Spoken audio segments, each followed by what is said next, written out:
है ये business person के लिए है। आप बिजनेस कर रहे हो, आप चाहे ऑनलाइन बिजनेस कर रहे हो या आपकी फिजिकल शॉप है, छोटी है या बड़ी है, फिजिकल शॉप है या आप दराज पे, शॉपिफाई पे, किसी भी स्टोर पे ऑनलाइन सेल कर रहे हो, गुड्स की ट्रेडिंग कर रहे हो, तो ये वीडियो आपके लिए है। आपने ध्यान से देखनी है, इसमें मैं सारी चीज़ें कवर करूंगा। अगर आपने वीडियो ठीक देखी, पूरी तरह देखा इसको, तो इंशाल्लाह आप अपनी रिटर्न जो है वो किसी कंसल्टेंट के बिना खुद फाइल कर सकते हो। चलें स्टार्ट करते हैं। सबसे पहले तो लॉगिन करना है। अक्सर लोगों को पता नहीं होता कि ये आईडी पासवर्ड कैसे क्रिएट करना है। तो अगर आप ये मेरे चैनल का, तो आपने आयरस पे आना है। ये एफबीआर की मेन वेबसाइट है। यहाँ से आप जब इस पे क्लिक करोगे इनकम टैक्स पे, तो आपको ये इधर ही ले आएगा। यहाँ पे आपने लॉगिन करना है। बाज़ दफ़ा जब आप रजिस्ट्रेशन करते हो तो वो ई इनरोलमेंट का भी एरर दे देता है, तो फिर आपने न्यू रजिस्ट्रेशन की बजाय सिर्फ ई इनरोलमेंट पे क्लिक करना होता है और डाटा फिल करेंगे तो आपको आईडी पासवर्ड जनरेट कर देगा। उसके बाद आगे का प्रोसेस होता है, तो आपने इसको लॉगिन करना है। फ्रेंड्स ध्यान से देखिएगा, मैं कोई चीज़ हाइड नहीं करूंगा, प्रैक्टिकल तरीके आपको बताऊंगा। सिर्फ बुकिश नॉलेज यहाँ पे नहीं होता कि किताब में ये लिखा हुआ है और मैं आपको डराता रहूंगा। मैं आपको डराऊंगा नहीं, जो भी चीज़ होगी मैं आपको उसका हल बताऊंगा कि इसको करना कैसे है आपने। ये नहीं होगा कि मैं आपको ये कहूँगा जी आप मुझे पैसे देंगे, फीस देंगे, तो फिर मैं अलहदा से कोई चीज़ आपको बताऊंगा। ये वो चीज़ें हैं जो हम खुद प्रैक्टिकल यूज़ करते हैं, ठीक है, और सब कंसल्टेंट ही प्रैक्टिकल ये यूज़ करते हैं, लेकिन कोई किसी को बताता नहीं। तो बहरहाल चलें जी स्टार्ट करते हैं। सबसे पहले तो जी आपने जिस साल की भी रिटर्न फाइल करनी है, आपने नॉर्मल रिटर्न ही करनी है। अगर आप 24 की करना चाहो तो 24 की भी कर ले, लेकिन अब उसकी ऐसा ज़रूरत नहीं है, क्योंकि एफबीआर ने कल ही अपनी पॉलिसी चेंज की है कि जो बंदा भी विद इन ड्यू डेट 30 सितंबर से पहले पहले अपनी 2025 की रिटर्न फाइल कर लेगा, उसको फाइलर होने के लिए 24 की भी करने की जरूरत नहीं है, एटीएल चलान की भी जरूरत नहीं है। सिर्फ 25 की रिटर्न फाइल करो और अपने आप को फाइलर कर लो।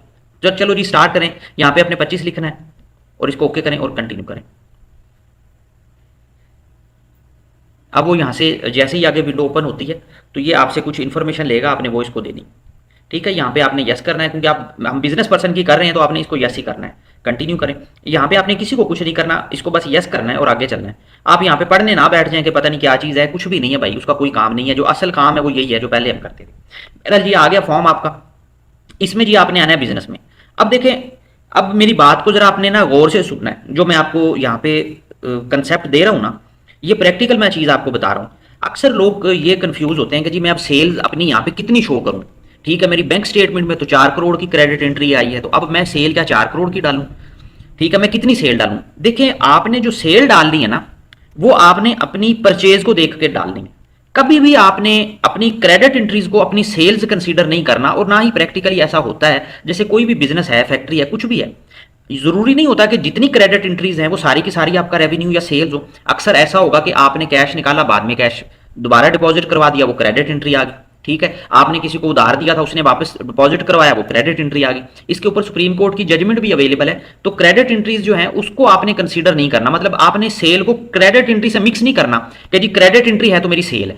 सेल आपने यहाँ पे जो भी डालनी है वो अपनी परचेज के हिसाब से डालनी है। अगर आप इस चीज को समझ गए, चाहे आप कंसल्टेंट हो, चाहे आप अपनी फाइलिंग खुद कर रहे हो, तो जब भी आपको 122(9) का नोटिस आएगा, 111 का नोटिस आएगा, आपको मसला ही नहीं होगा, आपका डाटा पहले से तैयार होगा। देखें, अब आपने करना क्या है। सबसे पहले तो जो आपने परचेजेस डालनी है ना फ्रेंड्स, देखिए हम जो भी काम करते हैं, यार आप छोटा हो या बड़ा हो, पाकिस्तान में हर चीज रजिस्टर्ड नहीं है। ठीक है, मतलब आप ये नहीं कह सकते मैं जितने लोगों से काम करूंगा वो सारे जीएसटी में रजिस्टर होंगे या वो सारे अपनी रिटर्न फाइल करते होंगे, ऐसा नहीं होता। अगर आप 100 लोगों से काम कर रहे हो तो बड़ी मुश्किल से 10 लोग ऐसे मिलेंगे जो सेल टैक्स में भी रजिस्टर होंगे, अपनी फाइलिंग भी कर रहे होंगे, बाकी 90 का कोई रिकॉर्ड नहीं होगा, सारा कैश पे काम चल रहा होगा।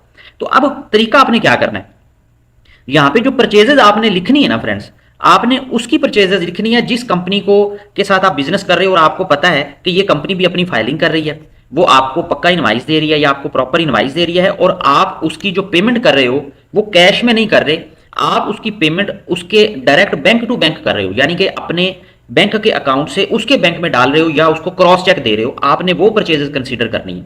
अगर आपने वो परचेजेस कंसीडर की जिसकी पेमेंट आप कैश में करते रहे हो और कल को आपको ऑडिट का नोटिस आ गया, तो आपने जितनी परचेजेस कैश में की होंगी वो सारी डिसअलाउ हो जाएंगी, और उसके बाद भाईजान मिनते तरले और स्पीड मनी के अलावा काम नहीं चलेगा। तो आप अपनी जो ये एक एंट्री अगर ठीक कर लेते हो तो आपकी आगे सारी एंट्रीज ठीक हो जाती हैं। मैं आपको फिर क्लियर कर देता हूं। परचेजेज आपने अपनी वो डालनी है जिनकी आप बैंक टू बैंक पेमेंट कर रहे हो, और उसका रिकॉर्ड आप अपने पास संभाल के भी रखें, उनके बिल्स भी अपने पास रखें। आपको पता हो कि जी ये जो 4-5 कंपनीज हैं, इनको मैंने बैंक टू बैंक पेमेंट करनी होती है और मैंने अपनी रिटर्न में भी रिपोर्ट करना है, ठीक है। तो उसके बिल भी संभाल के रखें और उसको जो भी पेमेंट करें वो बैंक टू बैंक करें, कि कल को अगर एफबीआर पूछे अच्छा जी आपने यहाँ पे 40 लाख की परचेजेज शो की है, तो हमें जस्टिफाई करें कि इनके बिल किधर है, तो आप उनको बिल दिखाओ कि जी देखो बिल आ गए, वो कहे जी इसकी पेमेंट हमें शो करवाएं, तो आप अपनी बैंक स्टेटमेंट निकलवाएं और उनको एक एक पेमेंट दिखा सकें, देखें जी ये इधर गई, ये इसको गई, ये इसको गई, तो मसला नहीं होगा, ठीक है। चले जी, अब हम कहते हैं जी हमने फर्ज किया हमारी जो परचेजेज थी, जो हमारी बैंक टू बैंक हमने पेमेंट की थी वो 35 लाख की थी। ये मैं अज्यूमिंग फिगर ले रहा हूं सारी, सिर्फ समझाने के लिए। जो मैं आपसे बात कर रहा हूं ना, आपने इसको चाहे 2 दफा सुन लीजिएगा अगर आपको समझ ना आए तो आप, लेकिन मैं जिस मतलब जितना मैं क्लियर कर सकता था अपनी तरफ से वो मैंने कर दिया है, समझने वाले को समझ आ जाएगी। इसको कैलकुलेट करें। अब देखें जी, अब हमने सेल कितनी डालनी है, तो भाई सेल सीधी सी बात है उतनी डालें जितना आपने टैक्स पे करना है। अगर आप कहते हो जी मैंने 10,000 टैक्स पे करना है तो उसके मुताबिक प्रॉफिट जनरेट कर लें। अगर आप कहते हो जी मैंने 50,000 टैक्स पे करना है ताकि मैं एम्बेसी में दे सकूं, तो उसके मुताबिक कर लें। मतलब आपको पता होगा ना कि यार मेरा प्रॉफिट मार्जिन इतना है, अगर 35 लाख की मेरी परचेज होती है तो मेरा जो प्रॉफिट मार्जिन है वो फॉर एग्जाम्पल 20-25% है, ठीक है। तो उसके मुताबिक आप अपनी सेल बढ़ा के लिख दें, इसमें से बाकी खर्चे भी अभी निकलेंगे। हम कहते हैं जी 35 लाख की परचेज थी तो हमारी जो सेल थी वो तकरीबन 51,52,000 की। चलो जी मैं ये फिगर डाल लेता हूँ, ठीक है। उसके बाद सैलरीज देखें। अब फ्रेंड्स सैलरीज जो होती है ना, ये छोटे लेवल पे अक्सर ये होता है, देखिए कंपनीज में तो मसला नहीं होता, कंपनीज में तो पूरा स्टाफ बैठा होता है, आपकी सैलरीज के ऊपर से टैक्स भी कट रहा होता है, वो फाइलिंग भी कर रहे होते हैं। अब छोटी जो दुकानदार हैं या आपका दराज पे स्टोर है, आपने 2-4 लोग अपने मुलाजिम रखे हुए हैं, या आपका एक सुपर स्टोर है उस पर 8-10 लोग काम कर रहे हैं, ठीक है। तो उनकी सैलरी जब आप देते हो तो नॉर्मली ये सब कैश में चल रही होती हैं। तो जो कैश की सैलरी होती है ना एक बंदे की, वो अप्रोक्सीमेटली कोई 30,000 के करीब, अगर मैं बात करूं 2000 मतलब इसमें 2025 में, तो इसको आप मिनिमम जैसे जो वेज रेट है 30,000 वो आप कैश में दे सकते हो। वैसे तो 50,000 तक कोई टैक्स नहीं है, लेकिन हम सेफ साइड रखते हुए 30,000 ही कंसीडर करते हैं। तो हम सैलरी की लिमिट इस तरह से रखें क्या कि अगर कल को ऑडिट आ जाए तो हम उनको बता सके देखिए जी हमारे पास ये 4 एम्प्लॉई थे, तो पर मंथ उनकी 30,000 सैलरी थी, तो एक महीने की बन गई 1,20,000, पूरे साल की हमारी सैलरी थी वो 14 लाख बनती थी, तो हम उनको जस्टिफाई कर सके।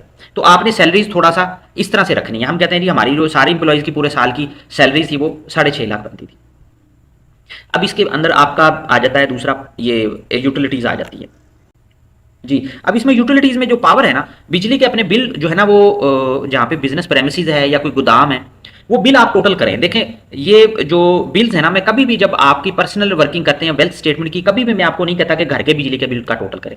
ये जो बिजनेस के आपके है ना, अगर कमर्शियल मीटर लगा हुआ है, इंडस्ट्रियल है, तो आपके पास बिलों का टोटल होना चाहिए, और बिल आप संभाल के भी रखेंगे पूरे साल में, जुलाई से लेकर जून तक बिल कितने थे हमारे, ठीक है। जितने भी बिल थे फर्ज की हम कहते हैं पूरे साल में हमारा जो बिजली का खर्चा था वो ये था।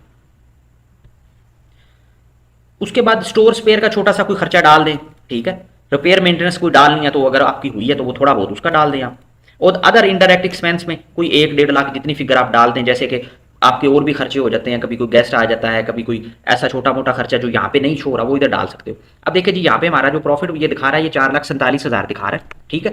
6 लाख तक प्रॉफिट अगर आप शो करोगे उस पर कोई टैक्स नहीं। उससे ऊपर जब आपका प्रॉफिट जाएगा बिजनेस का, चाहे आप दुकानदार हो, चाहे आप दराज पे, शॉपिफाई पे, अपने स्टोर पे ऑनलाइन सेल कर रहे हो, 6 लाख से ऊपर जब आप प्रॉफिट दिखाओगे तो सिस्टम आपको एडमिटेड टैक्स बना देगा, वो फिर आपको पे करना पड़ेगा। तो आपने इस तरह से वर्किंग करनी है। यहाँ पे मैनेजमेंट एडमिन एक्सपेंसेस में अगर आप डालना चाहो तो बिल्कुल आप डाल सकते हो। जैसे ये रेंट आ रहा है, अगर आपने कोई ऑफिस अपना या शॉप है जो रेंट पे ली हुई है, उसका एग्रीमेंट है आपके पास, तो जितना रेंट आप साल का दे रहे हो वो यहाँ पे आप लिख लें, ठीक है। इसके अलावा आपकी ये ट्रैवलिंग कन्वेंस अगर है अलग उसके अपनी आपके अपनी है, या आपके मैनेजर्स वगैरह की, तो वो भी आप डाल सकते हो। कम्युनिकेशन में कुछ भी डाल लें, ठीक है। स्टेशनरी का खर्चा आप अगर पूरे साल का डालना चाहें वो भी डालने की पैकिंग करनी होती है आपने।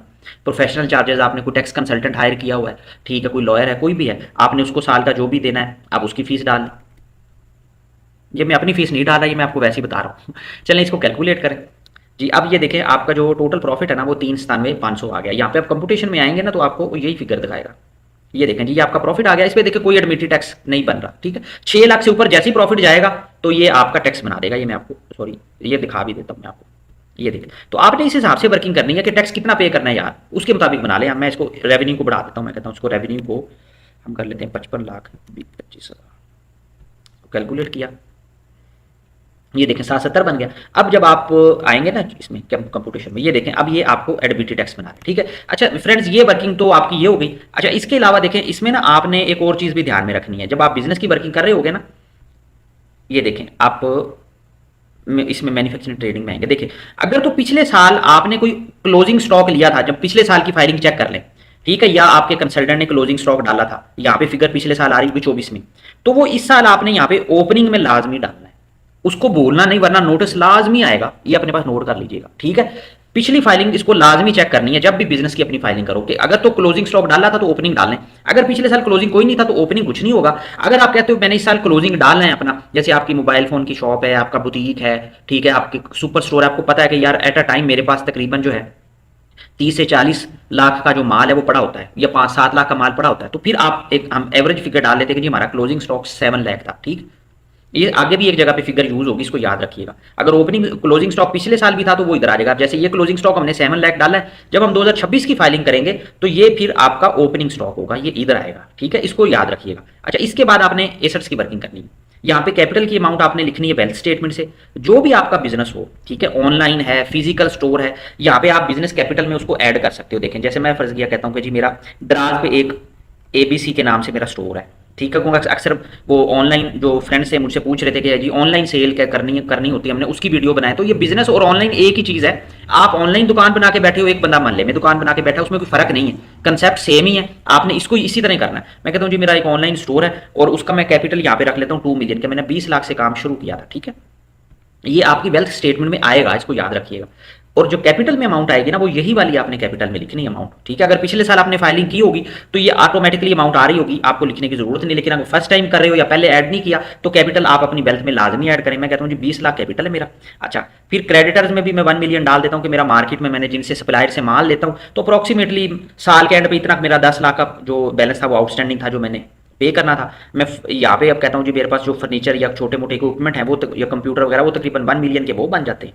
अब बाकी देखें स्टॉक्स स्टोर्स पे जो 7 लाख क्लोजिंग स्टॉक आपने डाला था ना वो यहाँ पे लाजमी डालिएगा बैलेंस शीट में कि वो मेरा क्लोजिंग स्टॉक था। अब हमने इसको बैलेंस करना है। मैं कहता हूँ ये कितना बन गया 17 लाख, ये 3 लाख। मैं कहता हूँ अप्रोक्सीमेटली कोई 2 लाख मेरा जो था ना वो कैश इन हैंड या कैश से रिलेटेड कोई चीज़ें जो थी उनमें था। तो अब ये कितना हो गया टोटल 19, पीछे फर्क कितने का रह गया 11 का, वो 11 के 11 में है, अदर एसेट्स में डाल देता हूँ, ठीक है। क्या आप अगर इसमें भी कुछ डालना चाहें ना जैसे प्री पेमेंट्स में तो इधर भी डाल सकते हो। आप मेरी बात जरा समझिएगा, मैं इसको बैलेंस कर रहा हूँ, ये आपने इसको जो है ना वो बैलेंस करना है।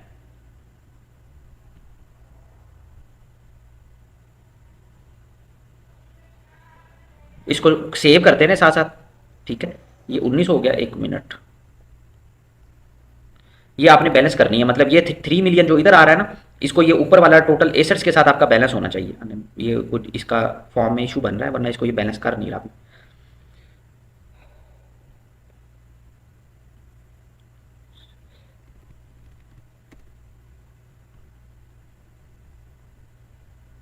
ये देखें अब उसने बैलेंस कर दिया, ठीक है। ये बैलेंस करना है वरना वो आपको एरर देगा, वो सबमिट नहीं करेगा। वीडियो लंबी हो रही है लेकिन आपने अगर ध्यान से भाईजान इसको देख लिया ना तो आपको कोई मसला नहीं होगा, आप अपनी वर्किंग खुद भी कर सकते हो। लेकिन अगर खुद ना भी करें तो कम से कम अगर किसी कंसल्टेंट से करवाएंगे ना तो आप उसको चेक कर सकते हो कि यार उसने कुछ किया भी है या सिर्फ ऐसे फॉर्मेलिटी पूरी की और मुझसे पैसे ले ली, ठीक है। अगर आप हमारी सर्विसेज लेना चाहो तो ऊपर नंबर दिया हुआ है, आप रब्ता कर सकते हो, ये मैंने नंबर दिया हुआ है। अगर आप फाइलिंग करवाना चाहो तो रब्ता कर सकते हो। ये बैलेंस शीट की वर्किंग आपकी होगी। ये आपकी इनकम टैक्स रिटर्न की वर्किंग तकरीबन कंप्लीट हो गई है। अब अगला जो इसका स्टेप है वो है आपके जो विद होल्डिंग टैक्सेस होते हैं उसको हमने देखना है। देखिए कुछ टैक्सेस तो यहाँ पे आप आएंगे ना एडजस्टेबल में, देखें कुछ टैक्सेस तो आपके ऑटोमेटिकली डिडक्शन जो हुई होगी ना वो आपके पास यहाँ पे आ जाएगी, कुछ आपके पास जो नहीं आएगी वो आपने खुद ऐड करनी है। जैसे अगर मैं बात करता हूँ इलेक्ट्रिसिटी की, वो आपको ऐड करनी पड़ेगी, वो अक्सर आती नहीं लेकिन बाज दफ़ा आ भी जाती है, ठीक है। वो सिस्टम ऑटोमेटिकली भी यहाँ पे ले आता है। अगर आपका जो है इनकम टैक्स कमर्शियल पे तो होता ही है, अगर डोमेस्टिक पे हो तो वो भी आप ऐड कर सकते हो। मैं कहता हूँ कमर्शियल के ऊपर हमारा जो था इनकम टैक्स पूरे साल का वो कटा था, ठीक है, लेस को यहाँ पे अपने मीटर की थोड़ी सी रेफरेंस नंबर डिटेल वगैरह दे दे और कुछ भी नहीं करना। यहाँ पे जितना पूरे साल का टैक्स कटा था वो लिख दें। यहाँ पे फर्ज के मैं कहता हूँ पूरे साल में 15,000 कटा था। अच्छा ना, आजकल अक्सर आ रही है वो जब आप रिटर्न सबमिट करते हो ना तो वो कहता है कि रिसीट वैल्यू की एरर दे देता है। वो एरर ये वाली होती है, यहाँ पे एडजस्टेबल में जब भी कोई टैक्स की अमाउंट लिखें तो उसके साथ आप कुछ लाजमी अमाउंट लिखते हैं। फर्ज किया मैं कहता हूँ कि 1 लाख टोटल बिल था हमारा तो उस पर कोई 15,000 टैक्स कटा हुआ था। इसको पूरा टोटल करने की जरूरत नहीं अगर, क्योंकि वो मुश्किल होगी आपको, बस एक कोई भी अमाउंट लिखते हैं सिस्टम उसको जो है ना वो एक्सेप्ट कर लेगा। रिसीट वैल्यू का जो एरर है वो इसी वजह से आता है। इसी तरह प्रीपेड टेलीफोन कार्ड, आपका मोबाइल फोन पे जितना भी कोई टैक्स कटा है वो आप अलग-अलग भी लिख सकते हो, जैज़, ज़ोंग, जो भी आप यहाँ पे लिखेंगे, जैसे मैं कहता हूँ जैज़, ठीक है। तो यहाँ पे अगर नंबर देना चाहे नंबर भी लिख के दे सकते हो आप, ठीक है। पूरे अब जितनी अमाउंट पे कटा है, फर्ज किया मैं कहता हूँ 12,000, वो उस पर सर्टिफिकेट पे लिखी होती है 12,500 पे, मैं कहता हूँ जी 3652 रुपये। अब ये मैं कोई परसेंटेज एक्चुअल कैलकुलेट नहीं कर रहा, क्योंकि अक्सर जो व्यूवर्स होते हैं वो बहुत टेक्निकल और साइंसदान किस्म के बंदे होते हैं, वो कहते हैं जी ये गलत कैलकुलेट किया। भाई मुझे भी पता है गलत कर रहा हूँ, मैं जल्दी में हूँ, मैं सिर्फ आपको समझाने के लिए एक एंट्री डाल रहा हूँ कि यहाँ पे आपने अमाउंट लिखनी है। अगर यहाँ पे आपने अमाउंट नहीं लिखी और सबमिट की तो वो फिर रिसीट वैल्यू का एरर देगा, फिर आप बार बार पूछोगे जी ये क्या है, ये क्या है, वो आपको समझ नहीं आएगी। हालांकि वो छोटी सी एंट्री मैंने आपको बताई है, अगर ये हो जाए कर लोगे तो आपको मसला नहीं होगा। तो आप इसको जरा समझने की कोशिश करें, ये जो फिगर है ये मैं सिर्फ समझाने के लिए आपको जी। इसी तरह ना आपने बाकी भी टैक्स देख लेने, ठीक है। आपको जो वेंडर है जिससे आप अपना माल ले रहे हो, अगर वो आपका कोई टैक्स काटता है, जैसे अक्सर फार्मास्यूटिकल पे, मोबाइल फोन्स पे जो कंपनीज हैं वो टैक्स काट रही होती हैं दुकानदारों का, ठीक है। तो वो आपको ऊपर सेक्शन लिखा हुआ सर्टिफिकेट पे नजर आ जाता है। फर्ज किया वो नॉर्मली 236G का और H का होता है, तो ये देखें यहाँ पे आप 236G लिखे तो आ जाएगा कि ये उन्होंने टैक्स काटा हुआ है, ठीक है। ये देखें जो 236G का आ गया, purchase of other commodities by distributor, dealer, wholesaler, ठीक है। तो यहाँ पे आपको पता लग जाएगा कि उन्होंने सर्टिफिकेट पे लिखा होगा कि जी हमने आपकी ये 5 लाख की टोटल आपने हमसे परचेज की थी, तो हमने आपका उसके ऊपर इतना जो है ना वो टैक्स काट लिया। ये मैं सिर्फ आपको समझाने के लिए एक एंट्री कर रहा हूँ। अगर आपको सर्टिफिकेट नहीं मिलता तो MIS से, जैसे मैंने आपको बताया था, आप अगर मेरी वीडियोस में जाए ना तो ये मैंने बताया कि आप अपने टैक्सेस कहाँ पे देख सकते हो कि किधर किधर टैक्स कटा है। तो रिटर्न फाइल करने से पहले ये वीडियो एक दफ़ा लाजमी देख लें, इसमें मैंने डिटेल से बताया है। MIS जो है ना, ये देखें, यहाँ से जाके आपको सारी इन्फॉर्मेशन मिल जाती है कि कहाँ कहाँ पे टैक्स कटा है। तो वो आप जो जो टैक्स जिस सेक्शन का कटा हुआ है आप उस सेक्शन को यहाँ पे सर्च करें, ऊपर लिखे सर्च करें, एडजस्टेबल में कर लें, फाइनल में कर लें, जहाँ पे मिलता है बस उसकी एंट्री डाल दें। ये छोड़ दें कि वो मिनिमम में आ रहा है, वो फाइनल में आ रहा है, वो एडजस्टेबल में आ रहा है, आप उसकी एंट्री करें, उसको क्लेम तो करें ना जी। ये सारी एंट्रीज करने के बाद जब आपकी टैक्सेस की एंट्रीज हो जाएंगी, फिर आपने देखना अगर एडमिटेड टैक्स आपका कोई बनता हो तो फिर आपने यहाँ से जब आप प्रीपेड PSID करोगे ना तो वो आपको एक PSID जनरेट करके चालान बना देगा। उस चालान की आपने अपनी पेमेंट करनी है, वो ऑनलाइन पेमेंट होती है उस PSID से। बाद में घंटे 2 घंटे बाद जब दोबारा आप आओगे, पेमेंट पे क्लिक करोगे, यहाँ पे क्लेम का ऑप्शन आ रहा होगा, उसको क्लेम करोगे तो वो यहाँ पे आपके साथ अटैच हो जाएगा, और ये जो एडमिटेड टैक्सेस को जब कैलकुलेट करोगे तो ये यहाँ पे आ जाएगा। इसका मतलब है चालान आपका पे हो गया। तो ये आपकी रिटर्न की वर्किंग जो है कंप्लीट हो जाएगी। इसके बाद हम आते हैं वेल्थ स्टेटमेंट पे, कि वेल्थ स्टेटमेंट में हमने क्या करना है। देखिए अब ये आपकी जो अमाउंट होती है ना, ये नॉर्मल टैक्स है। अब ये हमारी वेल्थ स्टेटमेंट में सबसे पहले ये आपकी नॉर्मल टैक्स में आ जाएगी।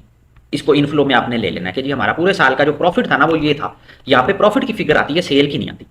अच्छा, अब वेल्थ स्टेटमेंट में आए जी, अगर पिछले साल भी आपने फाइलिंग की थी तो वो ऑटोमेटिकली आपका पिछले साल का डाटा आ जाएगा कि जी ये प्रॉपर्टी है, ठीक है, ये बैंक अकाउंट है, वो सारे आ रहे होंगे।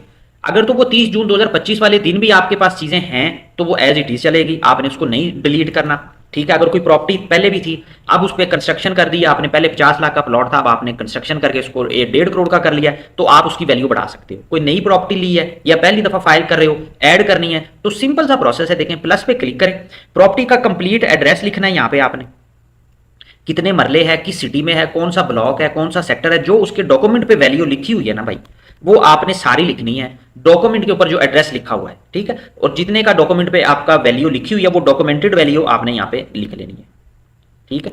ये मतलब प्रॉपर्टी ऐड ऐसे करनी है। इसी तरह आपको जैसे बिजनेस कैपिटल का मैंने बताया था वो यहाँ पे आप ऐड कर सकते हो।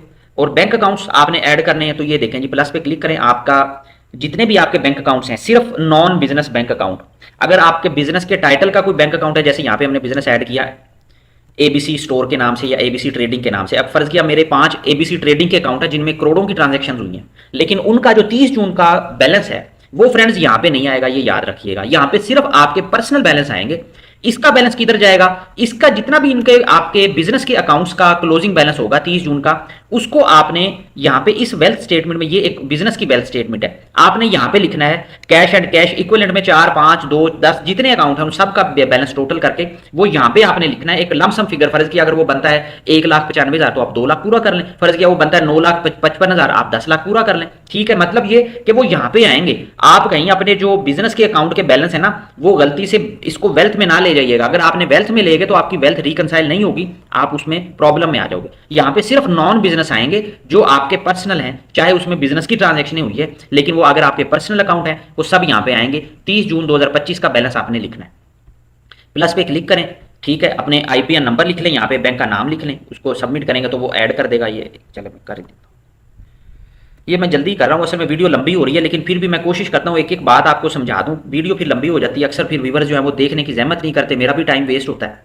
तो बहरहाल जी, जितना भी बैलेंस है वो अपना 30 जून का यहाँ पे लिखें, इसको कैलकुलेट करें। इसी तरह फ्रेंड्स आपने सारी चीज़ें करनी है। ये देखें, अगर कोई गाड़ी है तो वो भी आप लिख सकते हो, ऐड करो, उसका नंबर लिखो, उसकी वैल्यू डाल दो। ये प्रीशियस पोजेशन में आप गोल्ड घर में जितना पड़ा है कोशिश करें उसको कम लिखें, गोल्ड को ज़्यादा ना लिखें। अगर फर्स्ट टाइम भी कर रहे हो 10 तोले पड़ा तो 4-5 तोले लिख लें बस, और ज़्यादा ना लिखें अपने। और हाउस होल्ड इफेक्ट में पिछले साल की जो अमाउंट थी वो आ रही होगी। अगर पहली दफ़ा फाइल कर रहे हो तो लिख लें यहाँ पे अपने घर की चीज़ों की वैल्यू, जूते कपड़े फर्नीचर, 5-10-15 लाख जितनी डालनी है आप डाल लें। किसी ने घर में आके भाई चेक नहीं करनी कि मुझे पैसे पूरे करवाओ, इतने बनते हैं कि नहीं बनते। ये सिर्फ एक फॉर्मेलिटी होती है। इसका फायदा ये होता है कि वेल्थ थोड़ी सी फ्लेक्सिबल बन जाती है। कल को अगर वाइट मनी का मसला बने तो यहाँ से हम पैसों को कम करके वो दूसरी ट्रांजेक्शन कर सकते हैं। पर्सनल आइटम में आपके मोबाइल फोन, लैपटॉप, ये चीज़ें आ जाती है, उनकी एक वैल्यू डालने अब यहाँ पे जो पिछले साल डाली थी वो ऑटोमेटिकली आ जाएगी। अब जो कैश की फिगर है ना फ्रेंड्स, देखिए अगर तो फर्स्ट टाइम आप फाइल कर रहे हो तो कैश की फिगर अभी डाल लें, ठीक है। अगर आपके पास बिल्कुल भी कैश नहीं है तो 3-4 लाख फिर भी डाल लें, और अगर आपके पास एक्चुअल में कोई 15-20 लाख कैश है तो 25 से 30 लाख डालें। मतलब ये कि कैश को 3-4 लाख बढ़ा के रखें, फ्लेक्सिबल रखें, ये बाद में काम आता है। फर्स्ट टाइम फाइल कर रहे हो तो अपना कैश फौरन लिख लें, जितना भी लिखना चाहे। मैं कहता हूँ जी मेरे पास कुछ भी नहीं है तो चले मैं 2.5 लाख कैश रख लेता हूँ, ठीक है। उसके बाद जब हम रिकंसिलेशन पे आते हैं ना तो देखें यहाँ पे अमाउंट जो है वो पॉजिटिव में आ रही है। पहली दफा आप जब भी फाइल करोगे, जब भी पहली दफा फाइल करोगे, ये पॉजिटिव में आएगी, नेगेटिव में नहीं आएगी, ये याद रखिएगा। इसका तरीका क्या होगा भी, आपने इसको कॉपी करना है और यहाँ पे ये ब्लैंक होगा, जैसे अब ब्लैंक है, आपने इसको यहाँ पे पेस्ट करके कैलकुलेट करना है तो ये अमाउंट आपकी जीरो हो जाएगी, ठीक है। अब अगर आप पहली दफा फाइल नहीं कर रहे, आपने पिछले साल भी फाइलिंग की थी, तो फिर होगा ये कि यहाँ पे पिछले साल वाली आपकी अमाउंट ऑटोमेटिकली आ रही होगी। आपने उसको नहीं छेड़ना, ना वो आप उसको छेड़ सकते हो, वो आपसे चेंज होगी नहीं, वो पिछले साल के साथ लिंक होगी, ठीक है। वो ये ब्लैंक नहीं होगी जैसे अब ब्लैंक थी। तो फिर यहाँ पे जो अनरिकंसाइल अमाउंट आएगी ना वो आपकी नेगेटिव में आनी चाहिए, पॉजिटिव में नहीं आनी चाहिए, ठीक है। वो जो नेगेटिव वाली अमाउंट आ रही होगी, आप क्या कर सकते हो, जब आप दूसरे, अगर आपने पिछले साल भी फाइलिंग की थी तो आप फाइलिंग करते हुए कैश की जो अमाउंट है ना उसको एक दफा बिल्कुल आपने जीरो कर देना, डिलीट कर देना। और जब आप इधर आओगे, यहाँ पे जो अमाउंट आपके पास आ रही होगी ना वो नेगेटिव में आ रही होगी, ठीक है। जैसे ये आ गई तो आपने नेगेटिव वाली अमाउंट को यहाँ से कॉपी करना है, ठीक है, और इसको कैश में अपने पास जाके आपने पेस्ट कर देना है यहाँ पे। तो ये क्या होगा, ये आपकी अनरिकंसाइल जो अमाउंट है वो जीरो हो जाएगी। ये देखिए ये जीरो होगी, ऐसे होगी। तो ये आपने अगर पिछले साल फाइल की थी तो फिर ऐसे करना है, ठीक है। अब आ जाते हैं पर्सनल एक्सपेंस में। पर्सनल एक्सपेंस में एक लमसम सी फिगर यहाँ पे डाल दें। अब वो कैसे डालनी है, देखें आपने अगर अपनी इनकम 14 लाख रखी है तो 4-5 लाख खर्चा डाल दें। खर्चे हमेशा कम रखें, ज्यादा ना करें। अगर जरूरत नहीं है, अक्सर लोगों को एम्बेसी के लिए जरूरत होती है तो वो बिल्कुल ज्यादा कर सकते हैं, उन्होंने दिखाना होता है कि जी हम बड़े लेविश लाइफस्टाइल से बिलोंग करते हैं तो वो अपने दिखा सकते हैं। लेकिन अगर एक मैं नॉर्मल पर्सन की बात करूं, जैसे आम पाकिस्तानी मेरे जैसे लोग हैं, तो ज्यादा खर्चे दिखाने की जरूरत नहीं है, क्योंकि जब खर्चा आप दिखाओगे तो आपकी वाइट मनी कम होती जाएगी। खर्चे को कम दिखाएं, पैसे अपने कैश में सेव करते रहें, कल को अगर कोई वाइट मनी का मसला बने तो हम उसको यूज कर सकें। ये टोटल आपकी वेल्थ स्टेटमेंट की वर्किंग थी। अब एक 7E की छोटी सी वर्किंग रह गई है, वो मैं आपको बता देता हूँ, सिर्फ 3-4 मिनट तक रुके रहिएगा अगर आप अब तक आ गए हो तो। वो जी 7E की वर्किंग देखें क्या होती है फ्रेंड्स। आपके पास अगर प्रॉपर्टीज हैं यहाँ पे तो आपने क्या करना है, यहाँ पे जो भी प्रॉपर्टीज हैं आपने उसकी एंट्री यहाँ पे भी करनी है। उसका कोई फाइनेंशियल इफेक्ट नहीं होता, सिर्फ एक प्रेजेंटेशन होती है। कैपिटल एसेट्स में आएंगे, अगर कोई रेजिडेंशियल प्रॉपर्टी है तो यहाँ पे क्लिक करें, उसका मरले में है, कनाल में है, वो जितनी भी है जो उसके कागज पे डॉक्यूमेंट पे लिखा हुआ है यहाँ पे उसका वो लिखें। उसका कंप्लीट एड्रेस लिखना है जो कागज वाला है, किस सिटी में है, ठीक है, वो आपने सिटी यहाँ पे बताना है। वो एग्जाम्प्ट ही करनी है आपने, ठीक है। कोई और आपको रीजन समझ ना आए तो person excluded by federal government ये कर देना है। अगर तो वो कंस्ट्रक्टेड है तो यस पे क्लिक कर दें, तो एक कनाल है तो एक कनाल कहते हैं कंस्ट्रक्टेड। अगर वो कंस्ट्रक्टेड नहीं है तो नो करेंगे तो वो उसको गायब कर देगा। इसको सबमिट करें। यहाँ पे एक रो ऐड हो गई है, जो वैल्यू आपने इस प्रॉपर्टी की अपनी वेल्थ स्टेटमेंट में लिखी हुई है सिर्फ उसको कॉपी करें और इस फॉर्म में भी उसको पेस्ट कर दें कैपिटल एसेट्स में। ये 7E की वर्किंग है जी आपकी, ठीक है। जब आप इस प्रॉपर्टी को सेल करने जाओगे तो वो आपसे कहेगा 7E का सर्टिफिकेट लेके आओ, तो वो सर्टिफिकेट यहां से निकलेगा। तो इसलिए यहां पे जो एड्रेस देना है आपने, ये अपनी बात पल्ले बांध लें, वो एड्रेस आपने वो वाला देना है जो इसके रजिस्ट्री के डॉक्यूमेंट पे स्टाम्प पेपर पे लिखा हुआ है, पूरा वो एड्रेस देना है आपने, या अलॉटमेंट लेटर पे लिखा हुआ है। अगर आपने एड्रेस हल्का फुल्का भी आगे पीछे कर दिया और रजिस्ट्री करवाने गए तो वो आपको रिफ्यूज कर देंगे, वो कहेंगे नहीं जी ये सर्टिफिकेट नहीं चलेगा। तो फिर आपको जो है ना बड़ा मसला बनेगा, आपको अपनी रिटर्न रिवाइज करनी पड़ेगी, बाज दफा वो नहीं भी होती तो फिर आपको अच्छा खासा फाइनेंशियल लॉस होगा।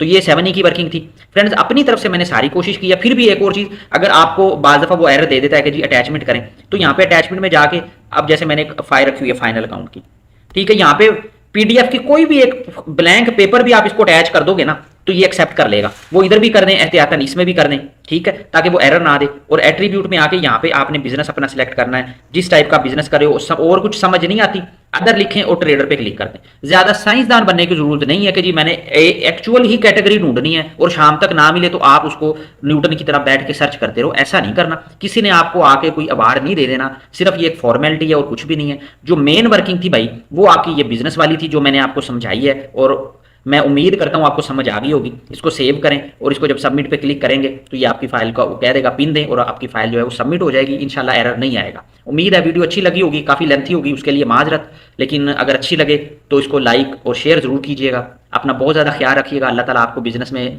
तरक्की दे, बरकत दे।